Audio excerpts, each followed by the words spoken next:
Bismillahirrahmanirrahim. Assalamualaikum warahmatullahi wabarakatuh. Hai, apa khabar anda semua? Berjumpa lagi dalam pembelajaran online kita pada kali ini. Kita akan teruskan pembelajaran kita dengan melihat kepada sifat kimia minyak sawit.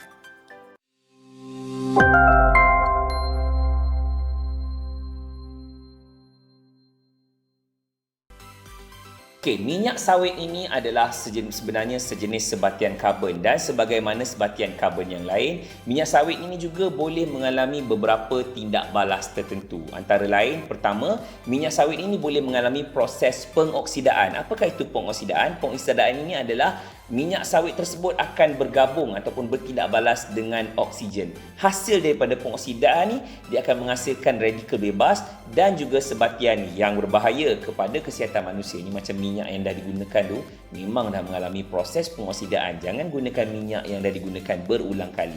Yang kedua adalah proses hidrolisis. Daripada istilah dia, hidro dan lisis, maksudnya molekul minyak sawit bertindak balas dengan air. Hidro tu dengan kehadiran enzim atau asid kuat. Manakala perkataan lisis itu menunjukkan molekul minyak tersebut akan dipecahkan dan hasil tindak balas hidrolisis ialah gliserol dan asid lemak. Yang ketiga, molekul minyak kelapa sawit ini juga boleh bertindak balas dengan alkohol untuk membentuk satu sebatian yang dinamakan sebagai ester. Yang mana ester ini sebenarnya adalah satu bahan yang berbau harum. Okey, baiklah. Selain daripada tindak balas yang tadi, minyak sawit juga boleh mengalami satu proses yang kita namakan sebagai pengemulsian. Apakah itu proses pengemulsian? Proses pengemulsian ni adalah minyak sawit akan dipecahkan, dipecahkanlah kepada titisan minyak sawit yang lebih kecil supaya luas permukaan bagi setiap titisan itu akan bertambah. Contohnya, dalam sistem pencernaan kita, apabila minyak ini sampai ke 2 denam, minyak ini akan bertindak balas dengan jus hempedu, yang mana jus hempedu ini akan membaurkan lemak. Inilah dia namanya proses pengemulsian minyak sawit.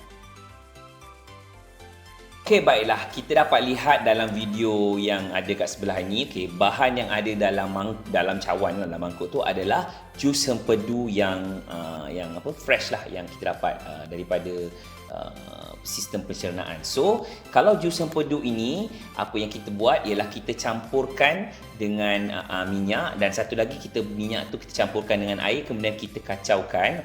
Proses yang pengacauan ini menghasilkan tindak balas yang berbeza, yang kalau kita dapat perhatikan dengan jelas, tindak balas minyak dengan air macam tak ada tindak balas, tetapi jus hempedu dengan minyak akan menyebabkan minyak tersebut terpecah kepada titisan-titisan yang lebih kecil. Inilah dia dinamakan sebagai proses pengemulsian. Proses ini sangat penting dalam sistem pencernaan untuk membolehkan luas permukaan minyak bertambah dan akhirnya membolehkan lemak dicernakan dengan sempurna. Beza antara proses pengemulsian dengan minyak yang tidak diemulsikan. Okey, kita dah lihat tadi berkenaan dengan sifat kimia. So, sebenarnya apa kandungan nutrisi yang ada dalam minyak kelapa sawit ini? Okey, sebenarnya minyak kelapa sawit ini sangat kaya dengan nutrisi yang sangat baik. Tetapi antara komponen utama, kandungan nutrisi utama yang ada dalam minyak sawit ialah yang pertama, ada lemak. Tetapi lemak dalam minyak kelapa sawit ini mempunyai kandungan lemak tepu dan juga lemak tak tepu yang sangat seimbang. Yang kedua, disebabkan dia ada lemak, maka dia ada kandungan vitamin A dan E yang tinggi. Ketiga, minyak sawit ini mengandungi kandungan bahan antioksidan yang banyak seperti karotina dan juga vitamin E. Selain daripada itu, minyak sawit yang dihasilkan oleh negara kita Malaysia juga mempunyai bahan-bahan berkhasiat yang lain seperti sterol, fosfatida, tritophenik, alkohol alifatik dan sebagainya.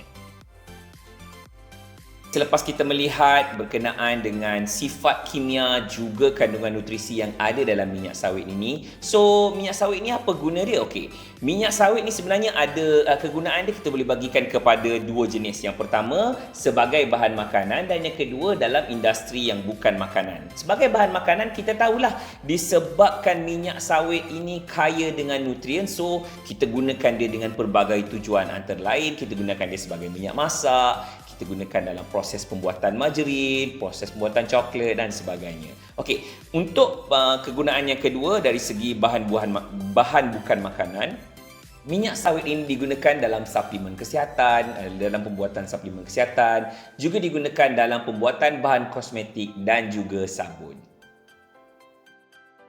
Itulah tadi berkenaan dengan sifat kimia yang ada pada minyak sawit. Sehingga kita berjumpa lagi dalam pembelajaran online akan datang. Assalamualaikum dan jumpa lagi.